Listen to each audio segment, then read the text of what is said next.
This is the BEMA podcast with Marty Solomon. I'm his co-host, Brent Billings. Today, we are talking to Mitch Lavender, longtime BEMA listener and group facilitator, and now lead campus minister in Cincinnati with us at Impact, about his experiences with the community, dealing with the challenges of diversity, and how that can lead to transition with family, friends, and faith. Mitch, welcome to the show. Thank you guys for having me. Good to be here. I am so excited that you're here. For so many reasons. We've had a chance to talk. I think the first time we talked was probably 2019, maybe 2020. That sounds about right. It's been quite a while. And when you ended up coming on staff at Impact, I was just overjoyed because I just love your heart for people. I love how you have interacted with people that I've seen on the BEMA Slack and like the way you care for people. And I'm like, this is such a great guy to have on our team. And so I'm even more excited that we get to share a little bit about you with everybody else listening. Thank you, man. I'm equally excited and was also very joyful and excited to become a part of the Impact team too. So just happy to be here, man. And I don't know if you want to share any like personal details about who you are, you know, some little sprinkles of family or hobbies or anything that would kind of give people a more colorful picture of who you are besides the, you know, the little thing that I just read. Sure. I am into a few different types of hobbies. My wife and I, her name's Hope. She's awesome. We love to rock climb. We love all things outdoors. So that could be hiking, could be camping. I'm also really into mechanics. I love cars. I love building cars. I hope to one day be able to race and drift some cars, but that's really expensive. So. Ooh. Yeah, that stuff's super fun. I love to write. I do a lot of my own processing through writing, whether that be journaling or anything like that. And yeah, my daughter Zion, she'll be 2 in November. So that has been a wild and fun ride. She's awesome. Every day something's new. She started to mimic our laughs a few weeks ago. So she laughed and you laughed and she laughs and then we all just keep laughing. So it's pretty great. But she's awesome. Oh my gosh. I love that, dude. I haven't gotten her to laugh at me a whole lot yet. She still looks at me with that one day. Like one day we're going to be like the besties. But your beard is probably bigger than she is. So yeah, it's a little intimidating. She also doesn't scream and run away, so I'll take it. She just looks at me with these like, I'm not so sure. And not like wide eyes of surprise. The eyes that she should have. The eyes that say, you're going to have to earn it, pal. So awesome. I do love that. But I can confirm, I think I met you, Mitch, after Brent told me about meeting you. And Brent was just very excited about the conversation that you guys had and just the part you were playing with BEMA, where you were at. And then it turned into like this other stuff, like further down the line, which was just totally awesome. But how did you ever find BEMA to begin with? Yeah, I took a trip to visit a friend in West Palm Beach. They're good friends of ours. We love them. And I literally remember sitting outside of the coffee shop with him. His name's Johnny. And it was classic. He was like, hey, have you heard of this podcast? I was like, no, what was that about? And he started telling me about it. And he had just gotten through, I think he was kind of like working his way through session 1. He was just past some of the Genesis stuff. And he was like, dude, you got to hear this. This guy is like trying to help connect the Jewish line of thought, Eastern thinking with Western. And it's amazing. And we both were in ministry at that time. So yeah, he kind of laughed at me because a couple of months after that, I was like, hey, I'm on episode blah, blah, blah. He was like, dude, you passed me, you know? It's like, what happened? I told you about it. So it's pretty great. But yeah, he's the first person who ever mentioned it to me. Love that. Mm-hmm. I love how the stories just get all tangled up like that. It's beautiful. Yeah. Well, Mitch, let's start here. Let's talk about like, how did you come to faith? Like, did you grow up in the church, around churches, not around church? What was your story like? For sure. I totally grew up around churches. So my mom and dad are just pillars in our family. They've been married now for over 40 years, which is awesome. And they're the reason why we were even at churches. So I distinctly remember I have 3 other siblings, so I remember us all being in church together. And then I have those moments where I remember the church, for some reason, unbeknownst to me, that they were both going to ended up splitting, and they both went to do 2 different churches. So I had the time of us all together, and then I also have the memories of doing like vacation Bible school with my mom's church, and sometimes going and doing stuff for her church, and then also doing things with my dad's church.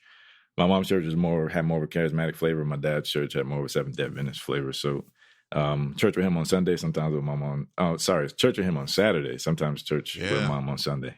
So, but yeah, definitely, that was where I think I learned to fear God, to try to follow him. It created a framework that became, I would say, the seeds of kind of what grew later. As a kid, like going to 2 churches like that maybe was just a drag. Mm-hmm. But I almost wonder if like having those 2 different experiences made your faith richer and more like you didn't necessarily just see everything one way. You're like, oh, well, over here we do it like this, but over here we do it like this. And so it just makes it, I don't know, as a kid, it's hard to say how much that like had an effect, but maybe you've reflected on that at some point. Honestly, I haven't, but I'm not like, man, I should have reflected on that. But now that you say that, I wonder if it even subconsciously worked on me. Yeah, sure. And so, at what point did you feel like you kind of owned your own faith, or what is your own faith journey like? Where did that happen for you? So that was college. I left Miami, went up north to school, and that was where I started to, one of the first time I was ever away from my immediate family. But that's when I first got introduced to, I would say, taking ownership of my own faith. My sister's the reason I checked out of church. She basically nagged me, which kudos to her for doing that, because I was a pretty stubborn kid. But yeah, she got me to go. And that was the first time I think I saw people my age who were passionate and loving. And that I connected with a campus minister there, and they basically helped me become a Christian. And that was my first year of college. That was 2009. So you're saying that campus ministry can play a pretty valuable part in the journey of college students? Absolutely. I believe it 100%. Fascinating. Interesting idea. I'm so glad that we don't do sound effects on this podcast, because... What would you insert there, Brent? What would be the appropriate sound effect for that? Oh, just some kind of a zing or some kind of a like, boom, got him. I don't know. Oh, goodness gracious. Mitch, you told me once that you experienced diversity in your fellowship with other believers. It wasn't until later that you discovered that your own experience was basically dominated by like a very white church community and white theology and ecclesiology. And part of the challenges of an audio only medium is people maybe haven't picked up on this part yet, but you, being a Black man, I'm learning about the reality of this a lot the last few years myself, just the impact and how those Black theology, white theology, how those things have been shaped throughout history and why.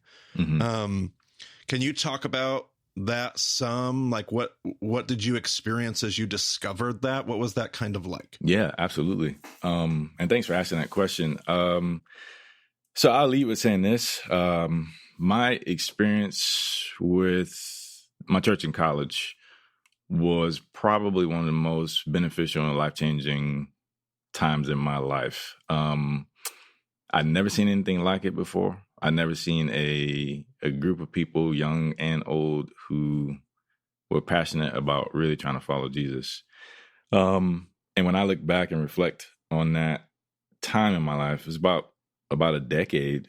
I've seen areas where it made me heal, where it helped me grow as a person, where it helped me face a lot of my fears, helped me become a leader, shaped me into a minister, and even taught me very practical things about how to even love my wife and to love my family. So I think when I reflect, I'm like, man, God really used their gifts and their faith to help me grow up and to become a man.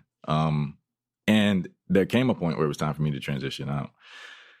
And that I'm realizing is a part of the journey. So I think if I kind of zoom out even more, as I've thought about this, I realized that different people need different things at different times, and God will both take care of us and allow us to take care of different people at different times. But he also helps us move forward and on to other things that we need to later in life as well. So it could be very fluid. But I say all that to say, when I first became a part of that community in college, I mean, I bonded and attached to it fiercely. I almost kind of like threw all of my previous life and faith experiences out the window. And I think that was just my disposition as a young guy. I think that's just how I attached really to people and to groups. So I thought it was it, like capital IT, it, the thing. Yep.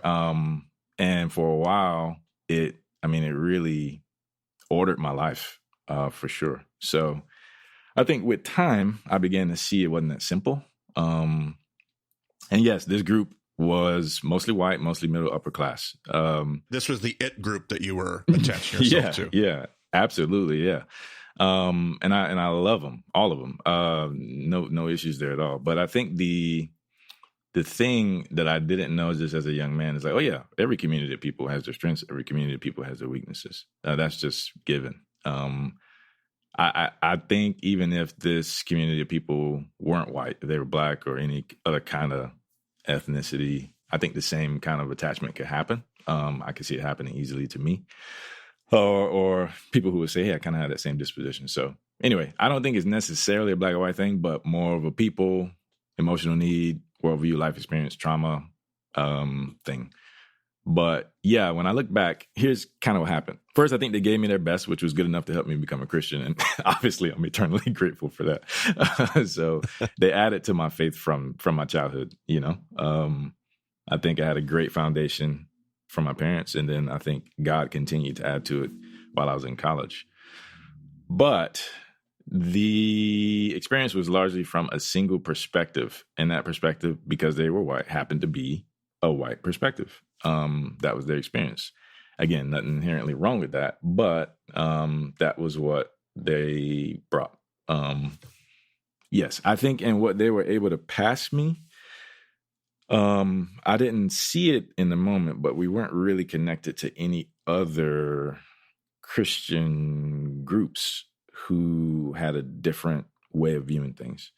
So it was kind of like I became a part of a closed system, and I received from that, and that's all that I had. And it was enough at that time, but it was kind of just us in our corner of Christianity.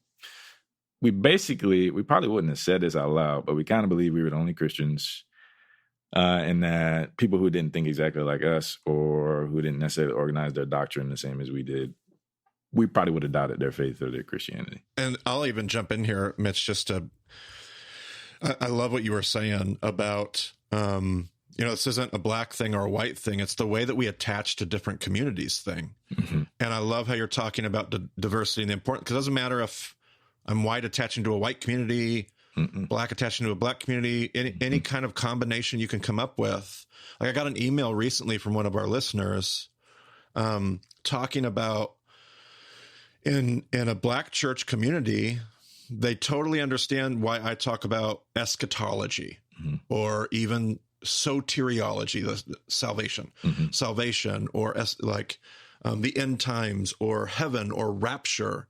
They were saying, I totally get what you're doing and totally understand that. But for us in our context, this theology isn't coming from the same place that white theology was built out. These things are connected to our experiences. If it's an American context, to slavery, these things are connected. These old spirituals, these hymns that we would sing, have a context to them. That was just so helpful for people to say there are differing perspectives. And it's not about this theology is good and that theology is bad. Right. This theology is inherently whatever and that theology is inherently colonialistic or whatever that is. It's just that there were differences in how we were seeing things. There were different assumptions. We do this with the Eastern-Western conversation all the time. Yep. What are the conversations that the Eastern world is making? We can do that because it's kind of like ancient history. What I was hearing in this email was somebody saying, this is the same thing between you and me today in 2020, 2024 America is we hear different things when we use the same words, but we're hearing something different. So I think that's a really great point to make. And so I kind of interrupted you. You were talking about, what this potentially leads to in your experience. Yeah, no, thank you so much for sharing that. I agree. And I'm beginning to see the relevance of that even now. But yeah, so if I were to jump back into just my experience in that particular community, I realized in hindsight within myself that I think that was just a recipe for I think I brought my own disposition, so I kind of just assimilated to the community. And then I also think it brought a lot of disillusionment. So yeah, I think, again, depending on who you are, because not everybody is me, but speaking from my experience, when you're handed a specific facet of Christianity, you also don't know that there's different ways to do things, and then you kind of over-attach to it.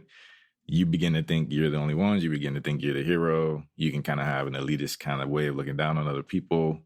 But the problem is you don't see it. So you don't see it. And yeah, it definitely, I think, was my reality. The time that I began to see it goes to the students. I had some awesome students, and they were the ones who helped me, I guess, just kind of come to, wake up, see things more clearly. And it was because they were hurting. And they were also honest with me and my wife. I'm hearing you say that college students actually... Sorry, Brent, there's another sound effect for you. Nope, not going to do it. Yeah. That is beautiful, though. I love that part of your story, Mitch, is that you learned this from... Yeah. We'll talk a lot about campus ministry, and one of the things maybe we don't talk about enough is how much our students teach us. And I love how that's a part of what you're sharing here. Yeah, they get all the credit. I was blind. Just straight up blind. I remember, we all are very familiar with everything that happened in 2020 regarding people in the news Black people who were being killed and everything going on with the police. There was all of that moment in our history that we kind of had to stare down. And I remember one of our students wanting to talk about it. And I was like, no, we can't talk about it. We're going to divide the church. And by God's grace, she told me, she's like, I already feel like the church is divided. And I was like, oh, snap, And I don't think that I honestly that wasn't even remotely on my mind. And I realized it's because I had some mixed up ideas about unity and diversity. So yeah, it was that student who kind of ripped the band or the blinders off, so to speak. Yeah. And then we started to I was like, oh, okay, hold on. So we're not going to be able to move forward if I have people in this community who are having, serious pain and fear. I had one student, he's a big Black dude, right? And he came up to me and he was like, I'm afraid to go home. So I had that. And then I had another student who was white come to me and say, hey, I want to help, but I don't know what to say. I don't want to say the wrong thing. So I'm literally like, okay, so we have, again, not necessarily a Black or white thing, but just these experiences and these things that we in this case, wanting to help, wanting to be a brother or a sister to someone, and then literally just feeling either stuck or feeling impacted so much by what was going on that it was affecting their day-to-day experience. And I think I was just very removed from their day-to-day experience. Yeah. Brent, what are the things that you're hearing? What do you got over there? To that earlier point on coming into a new community and just throwing yourself into it wholeheartedly. When I started going to a new church when I was a junior in high school, within, I think, 3 or 4 months, I was alternating on Sunday mornings between running a camera for the main services or doing children's ministry. I was volunteering for middle school and high school youth groups. And then I was starting to take a couple of college classes dual enrolled. So then I started going to the college group, and like my entire life was that one thing. And yeah, like just blindly threw myself into all of it, and it was good. Like in the same ways that you were talking about, but I totally identify with that. Like, oh, I'm doing this new thing, and I'm just going to put everything into it, and I'm going to ignore everything else that came before it, everything else that might be around me. So, yeah, I very much identify with that. And then on the point that you just made on like that, the fact that you were in the midst of all of this stuff, but you were completely unaware of it. I think about that from my perspective, because I've had a lot of those like, oh, I don't necessarily have the same, like the Moscow, Idaho, diversity situation is not very.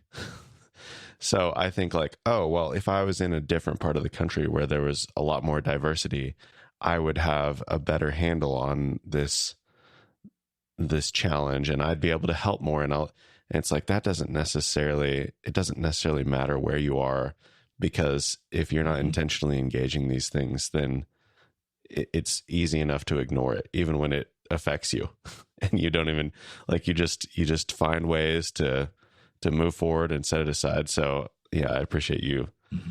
I don't know if that's vulnerable or what you would call that, but I appreciate you sharing that. Like, it just wasn't even on your radar. Yeah. Thank you, man. It literally wasn't. Like, I'm not even kidding. Like, yeah, I totally believe you. I totally believe you. Yeah. Like, as I look back, I'm like, man, was I just like, did I check out? Was I apathetic? Like, and then part of it is I think, the way I attached to that particular community, I think the experiences were different. So I think what I kind of learned to do was to prioritize the community's experiences, and then I didn't prioritize the experience of the college students. Our college ministry was far more diverse ethnically than our body that met at the church. And I think that's when I first began to see, oh, shoot, like they're not experiencing the same thing that these people are experiencing in the day-to-day, and I don't want to talk about it. So that's not going to work, because that's a part of their life, and it's you need to be able to work through that stuff. Yeah, and that experience that gets all tied up with like different unspoken incentives too when you're in ministry. Like, you have this role. And it's not necessarily like material incentives. Sometimes it is, but sometimes it's just like I finally have an identity, I have a mission, I have a purpose, I have a reason to get up in the morning. It's these intangible incentives that we're a part of. And I know in the notes that we exchanged kind of back and forth as we were getting ready for this conversation, Mitch, you had this statement: I was standing in between theology that I was handed and people who were suffering because of people that you could even identify with. And that was it. I remember that year. I remember when ministry, and I think we're kind of like still in that weird space and have been ever since. Like, what it means to do ministry in that space is so disorienting, because you do sit in the middle of these tensions. And thank goodness for people like these students and this young girl you talk about, this young woman that you talk about, that was willing to say something, to say something with just enough grace, but also just enough direct truth to go, actually, like, I love that people have the courage and the tact and just enough compassion to help us sometimes snap out of it.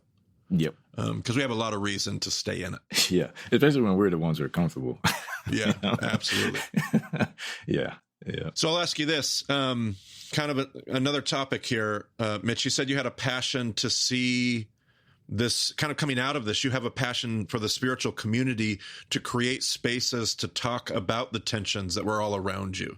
You told me that you simply didn't want to ignore that tension. It wouldn't be good stewardship of the gospel in that context if we simply just kind of ignored that or pushed it aside, as you were originally kind of like, no, we can't do that. Yeah. Once you kind of woke up to this, you were like, oh goodness, we can't do that at all. Speak to that a little bit. Yeah, for sure. Again, the college students, they were the ones who started this, just kind of desire to make sure we had this kind of space. What that practically looked like in that situation was we set some time aside in the week, and we had like one rule, and it was like, hey, if this is bothering your faith, we want to talk about it. And And we talked about all kinds of stuff, but especially the Black experience that was happening on the news. And then it gave everybody space to just name it. And it gave everybody space to talk freely and to just practice grace and to not get mad at somebody, but it gave them a safe place, I would say, a secure place to really open up. And I think for me, it was like, man, reality is, they're thinking about this, they're experiencing this, that they need to talk about it. I can ignore reality if I want to, and ignoring reality might make me feel more comfortable, and it might make a lot of other people feel more comfortable. But at the same time, it's denying a part of the body that is hurting. And yeah, like you said, I felt like I was standing in between people's pain and my fixed ideas and theology, and I got disturbed to the point where I was like, I got to reevaluate this, because I just don't think that this is what God would want. And then I started to see complaints in the scriptures. I was like, oh yeah, people complained. And then people who had hearts for complaints heard complaints and then changed. So I was like, oh my goodness, I need to do that. We need to change. So I think I realized that our leadership in that church at that time was in that comfortable spot. We were part of the majority culture in that particular church. And by majority, I don't mean Black or white. I just mean the group of people who have a more dominant voice and a more dominant set of parameters that allow their faith to be more comfortable. A normative experience for whatever context you might be in. Exactly. So if you were not in that culture, you had been uncomfortable from the moment you showed up. Well, it could be we don't sing like this. It could be we don't dress like this. It could be we don't, whatever. Yep. And I hadn't been aware that group existed. I didn't think about the group that was already uncomfortable from even coming to the building.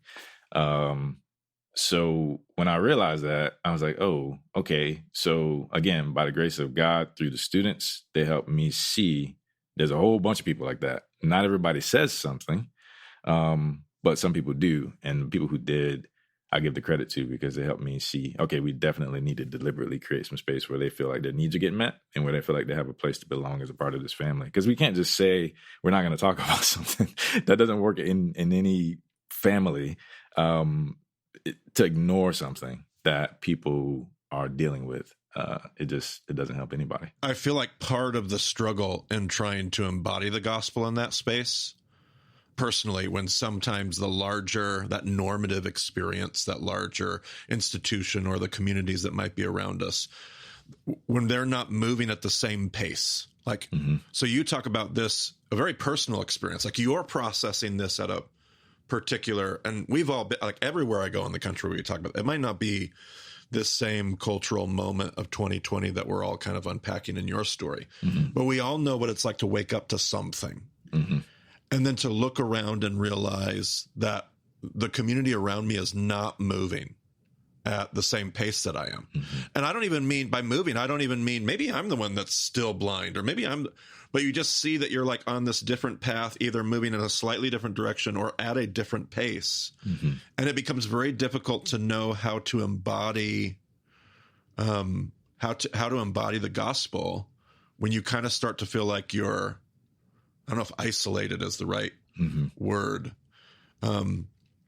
What can happen, I feel like, in my experience, Mitch, you can tell me what you think about this, is, especially in the BEMA space, we become a safe space for others to download. One of the things I'll go to these churches, I'll do these meet and greets, and you get this whole group of people that feel like they're on the margins of some larger church or some larger faith community. And now BEMA's this, and we want it to be a safe place, and those things should exist everywhere else. But it becomes this weird thing where all of a sudden I'm the safe space, or we are the safe space for everybody to download. But that identity starts to form, like there's an identity that starts to form around where the mumsers, where are the outsiders, where are the whatever that is. Like you start to form an identity around that critique. And that makes it super challenging, because the gospel's not calling us into that space either. Like there's this space where we're all supposed to be somehow finding this diversity and unity together. But did you feel like you experienced that in your situation? Absolutely. I did. I had countless people share and come to me with things. And I mean, that's the nature of ministry work, right? We hold a lot. And but yeah, people will come there, whether it be with laments or complaints or just the wide eyes that feel like they finally got seen by somebody when they haven't felt seen in a long time. Lots of things like that. And in our particular situation, I remember a handful of students who I would say had more complex trauma in their backgrounds. And those people specifically would come to us with things that were triggering them, that were normal for our ministry culture. So we were doing our normal thing, and it's just triggering them. And they just felt like they can't even show up and be whole. So lots of that happened. But I think the challenge was, the challenge was sitting with those people in that space, like welcoming them, allowing them to show up, be themselves, talk through that, be honest about it, and then sticking with them long enough to help them see like we can't stay here.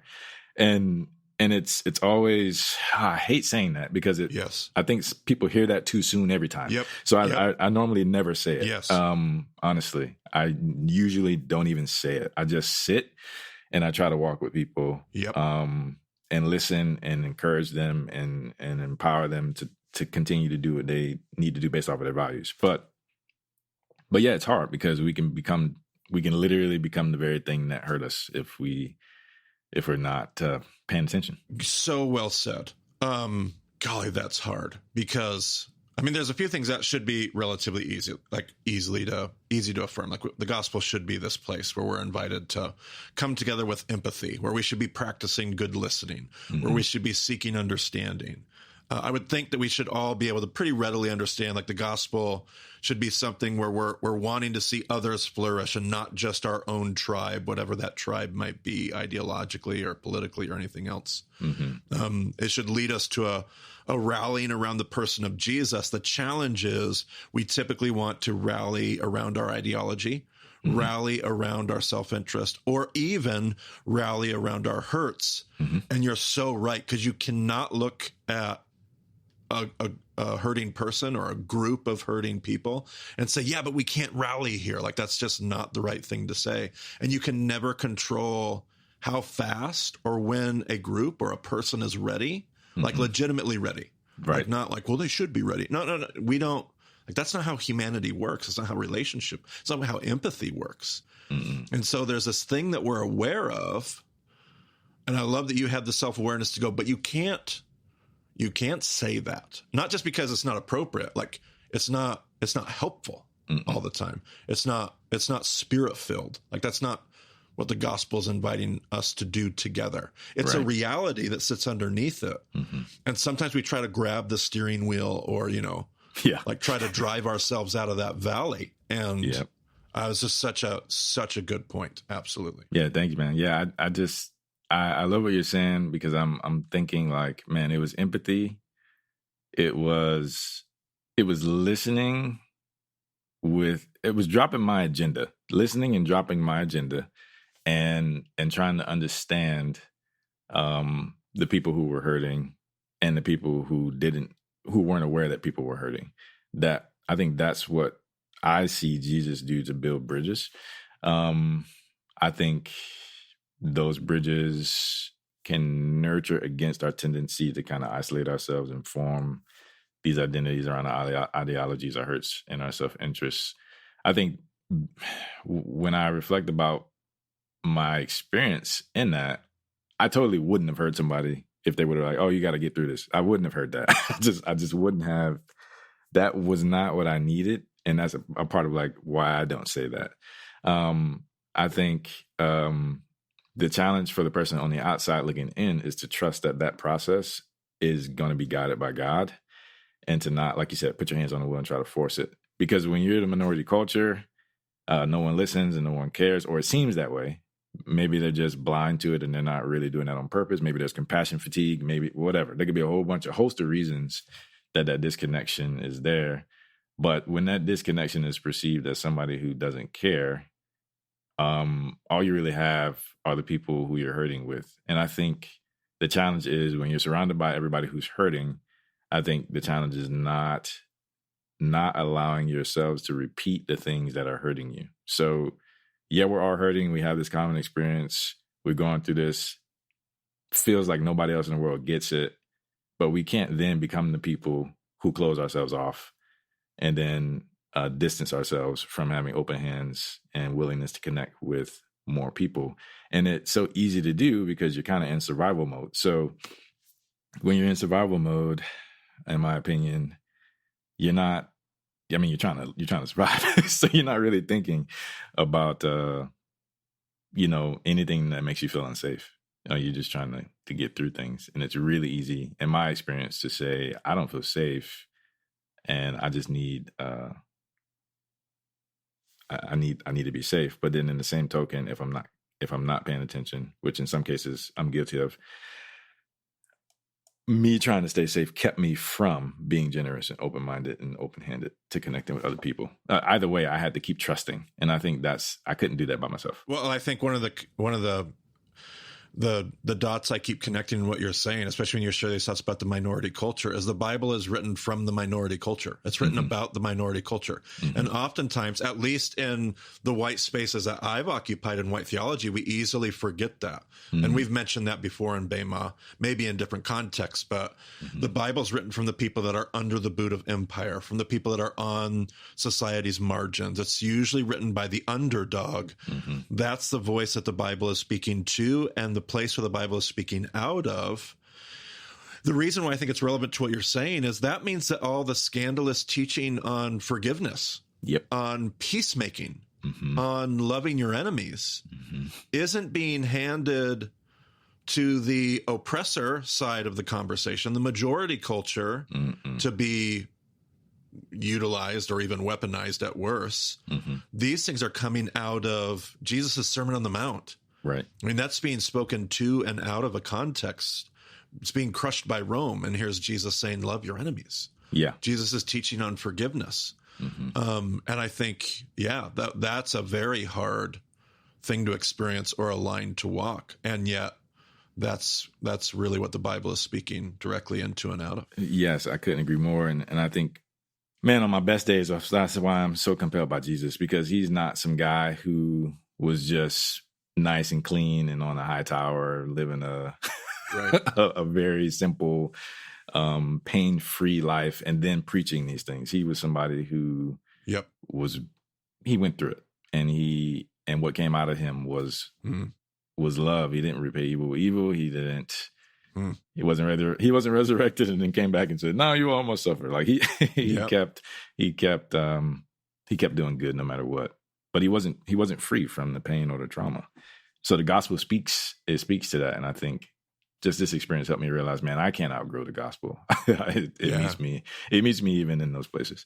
Absolutely. I love that. I'm feeling like I'm realizing this, this thing about, looking up or looking down from whatever position you find yourself in, and this idea of self-preservation, because I'm realizing, like, I think I was maybe in middle school or high school, and I don't wear hats very often, but I went through, a couple phases where I did, and then I would go to church and get told to take off my hat. And I'm like, come on, that's stupid. Like, why does that matter? But like, it was this thing where it's like, well, I know it doesn't matter to you, but to this older generation, you're saying that you are, like, you're not respecting whatever. And I was like, oh, okay.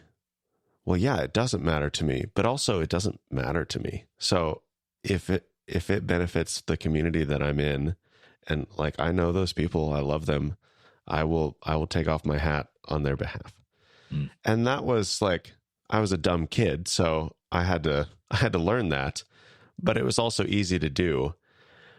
But I think it's so much harder looking the other way, where I'm on the other side and I'm like, oh, these dumb kids, they're just disrespectful. They don't care. They're not here because they're just whatever, looking bad intentions, all this stuff. And I think that's because of this like desire for not upsetting the apple cart, keeping things simple, keeping things comfortable for myself.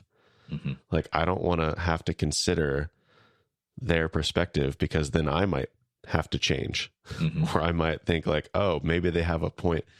It's so much more comfortable to just stay where I am. So it's easier to look up to the positions of wisdom or authority or power or whatever and see their perspective.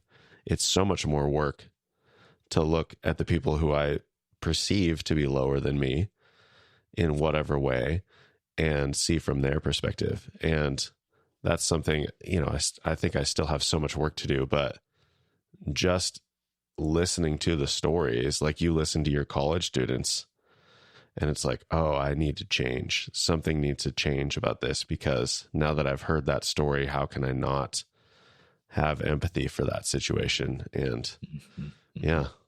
Yep. I think that is illuminating a part of me that I didn't really know was, I mean, it's still there, like it takes constant work to listen to those stories and confront your own things and consider how I might need to change. Yeah. Yep. Such a stupid example about hats, but it's real though. It's just one that actually, it's real. like, it stuck, I was young enough and it was a formative thing. And one of the first times that I got to step into somebody else's shoes and see what their experience was like. And, yes, there's so many more that have come since then, but that's the one that like made me realize I need to do that work at some point. Yeah. Absolutely, Brent. That's a great point. And that hat thing is so ingrained in me. The first time I went to Israel and I went to the Western Wall, and then you go into that study room off of the wall and you're not supposed to take your hat off. But like I walked, as soon as I went through that doorway, I was just like, boom, hat off. Because that's what you do to respect a place. And I was like, oh no. And I put it back on. Yeah, right. Absolutely. Yep. Which is a great segue into the last thing I wanted to throw a curveball at you, Mitch. Like, Christianity isn't a monolith, and oftentimes we're raised in a similar worldview or a similar paradigm, and we kind of we know that, but we kind of forget it. But there are different expressions, different communities, different pockets of people that embody the gospel differently. Like, I grew up in a very conservative worldview and paradigm and context, and wouldn't you believe it, there are actually progressive Christian and some people are the opposite. They grew up in a really progressive Christian paradigm and context, and they are, they walk into more and they find those things super refreshing. Like, Christianity isn't a monolith, and there are so many brothers and sisters in Christ out there that do things differently and struggle on the other end of the spectrum. But have you experienced this? I'm cheating because I know where you're at. Yes, you happen to rub shoulders with me on Sunday mornings. But do you feel like you've experienced this in your own life? Yeah, I mean, from my childhood. I mean, what Brent mentioned at the beginning was pretty interesting to me. Like, oh yeah, my mom's church was this way, my dad's church was that way. But I don't think I thought about that until today. But in college, yeah, I mean, it was this idea that we were kind of the only Christians, and we were in our corner. I think the blinders got ripped off when I went to seminaries. I had a conversation. Again, it seems to be the conversations with people. It was this conversation. Isn't that a weird thing? Yeah, it's a conversation with a professor, and we were just talking. And I was like, yeah, I think some of the people, we believe kind of like that we're the only Christians. And he was like, oh, so that would mean that you don't think I'm a Christian. And I'm like, deep breath, like, I don't know what to say, kind of like feeling weird. This is on Zoom. It's not even in person. I'm like, dude, like, what am I thinking? Like, again, like, just that place I found myself of just, okay, I'm stuck in between my theology again and someone who has literally been a blessing to my life and taught me things that I otherwise wouldn't know, has connected with me, has seen me, and has made this amazing difference in my life, Like, all the fruit that has been produced in that relationship, am I just going to throw it out the window?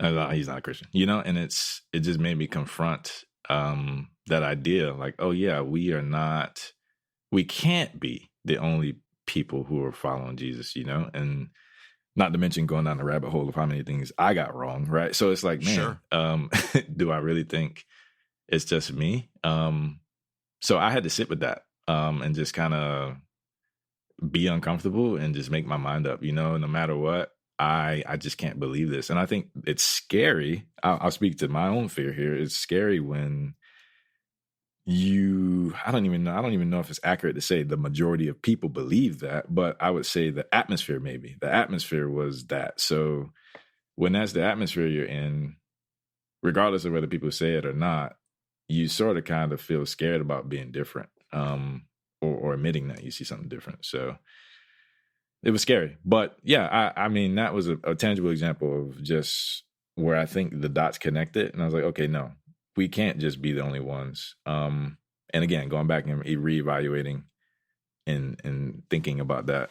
I also have been blessed to sit under multiple pastors over the past couple of years, some at home, some in different places, male and female. And I just have to say, they're some of the most God-fearing, passionate, shepherd-hearted, loving, down-to-earth, integrated, all the words, people. And I'm just like, oh my goodness. I didn't realize even what I was missing. I'm like, man, I needed to hear from this lady. I needed to know my daughter could hear from this lady. Like, oh my gosh, so just these experiences of just realizing that, man, at one point I would have fiercely argued that only men should lead in ministry roles. And I understand people who do.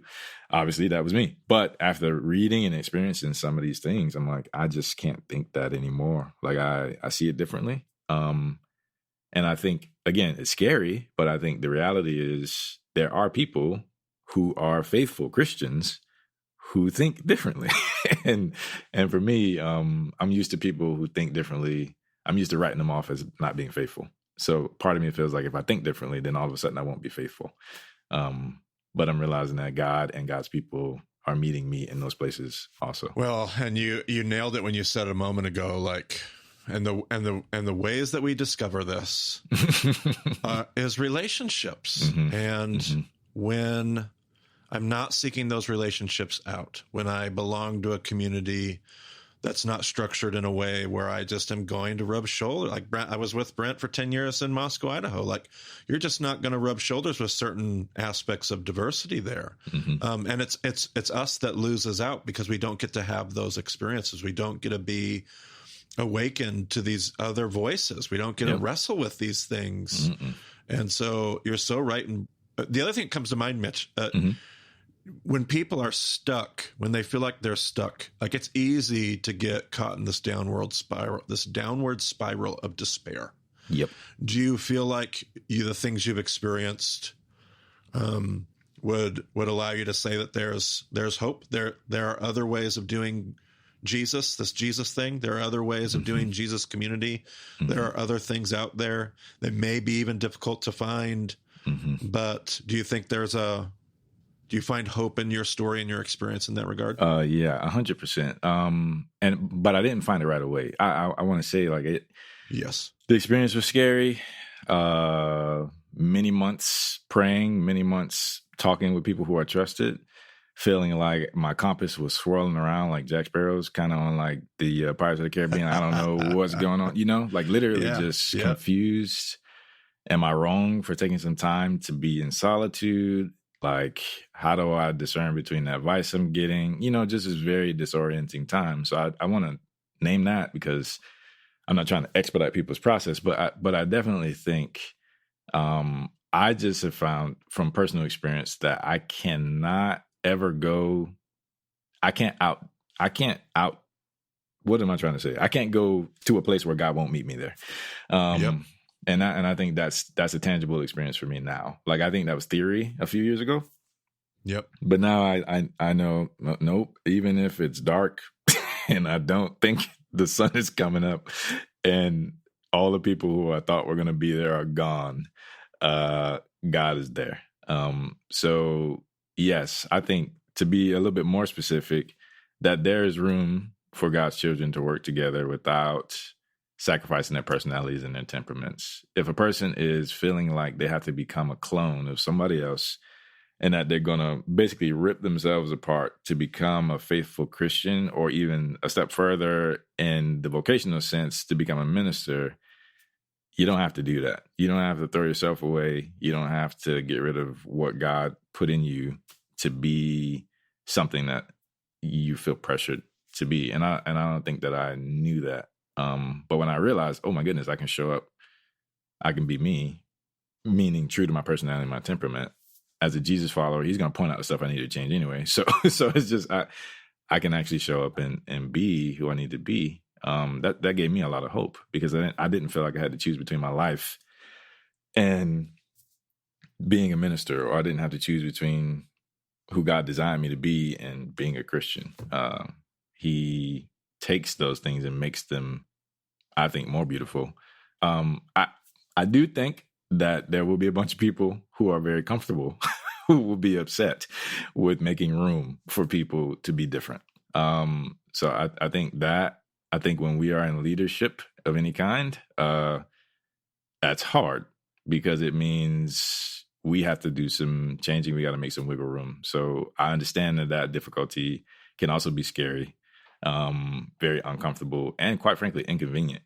In the short run, I think. In the long run, I think it's much more convenient for us. And lest we forget something you said earlier in the episode, which is that every community, disconnected from any identifying markers, any kind of ethnic background, political leaning, every community has its strengths.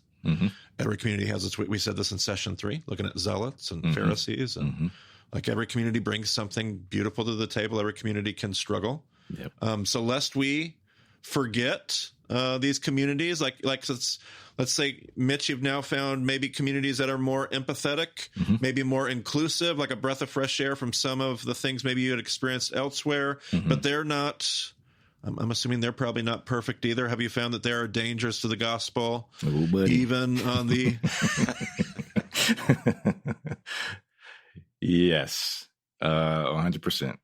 There are people who told me years ago, I did not want to hear it, but they were like, there's no perfect church. And I didn't want to hear that. But I also had people who said, there are good churches out there, which I needed to hear that too. But yeah, I live now, I try anyway, to just constantly be evaluating myself and constantly evaluating, not critiquing necessarily, but just aware of the communities I'm a part of. I think in the more empathetic, inclusive spaces, perhaps we could go too far into forgiveness to the point where there's no accountability. We perhaps could go too far into tolerance to the point where we lose some of the values of the kingdom of God. But I think it takes wisdom to discern in the given context you're in. And you talked about this too, just even with the wisdom that the apostles carried from Jesus' ministry, they carried that wisdom to those respective places when they wrote those letters to those different contexts. So I think it's the same invitation. How do we discern what will honor God in this space, But yeah, it's definitely not perfect. I'm here, so it's not perfect in that sense. Yeah. But I just got to go back to something I try to remember, is that we have to practice. God's people have to practice. We have to practice. We have to practice. So, and that means that it's not going to be always pretty, But yeah, I think that's important to say. I think that's important to say. We have to practice. So again, I might be late.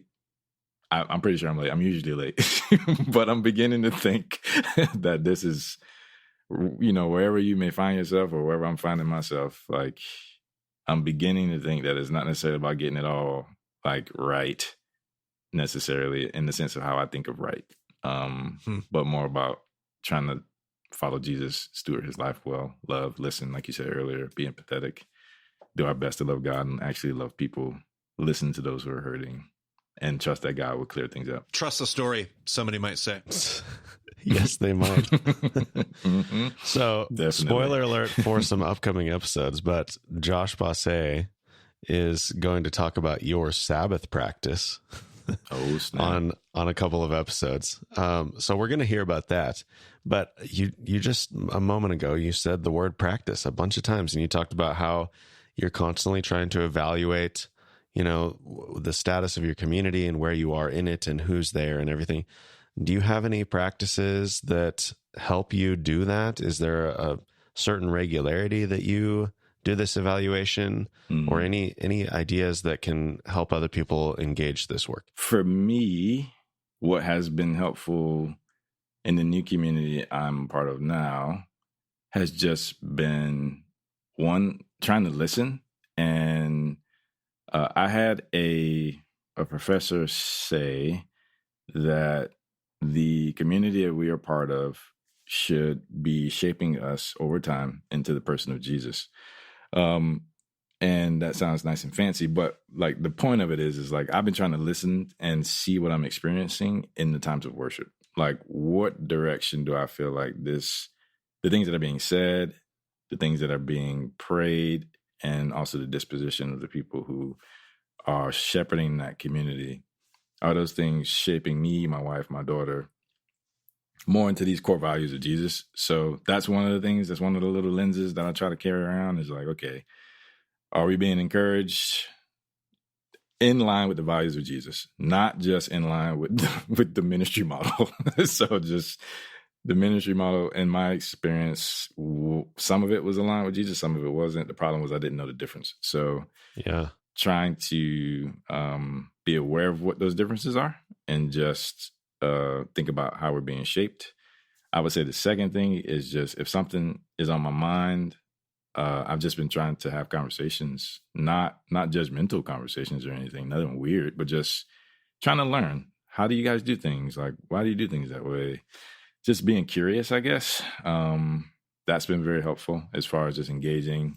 And then honestly, just kind of throwing myself into some of the spaces to experience ministry in this place, like, being a part of a small group as opposed to just leading one, and jumping into some of the more, I would say, probably controversial conversations that the church is having, to see and learn what they're doing. So those things have been helpful as far as evaluation goes, because I've gotten to see under the hood a little bit. How does this thing work? Like, what do people do? Do people mean what they say? do they try to do what they say? They're not perfect, but are they trying? And I think it might be the book called The Church Called Tove. Is that the right one? Scott McKnight and his daughter. They talk about nurturing certain things. So that was huge for me. Just like, hey, are the right things being nurtured? I haven't found any place that's perfect, but man, if they're nurturing the right stuff on purpose, that's great. Like, that makes a huge difference. That was for me why I wanted to be a part of Impact's team, because I was like, man, you guys are really deliberately nurturing the right stuff. I feel like that's the direction my life is. The Spirit's pulling me and my family. So it's a great resource to put in the show notes, full of other practices that people could leverage, learn from, and get into. That's excellent. Well, Mitch, I just want to say thanks for being here, being vulnerable, being willing to chat about your experience. I just think there's a lot of things that you said today that so many people resonate with different reason, from their own experiences. Just such helpful things for us to consider. Yeah, just sharing our stories and going, that we can do better with that, and that's beautiful, and that's dangerous, and the gospel should be this. Like, just some encouragements that we got to hear from you, and I appreciate you taking the time. Yeah, thank you guys so much for letting me come on and chat with you guys. It's great. I really appreciate it. Yeah, it's been great. I really appreciate your kindness, the way you approach the conversation, the way you approach people, the way you listen. You're a good model for me, I feel like.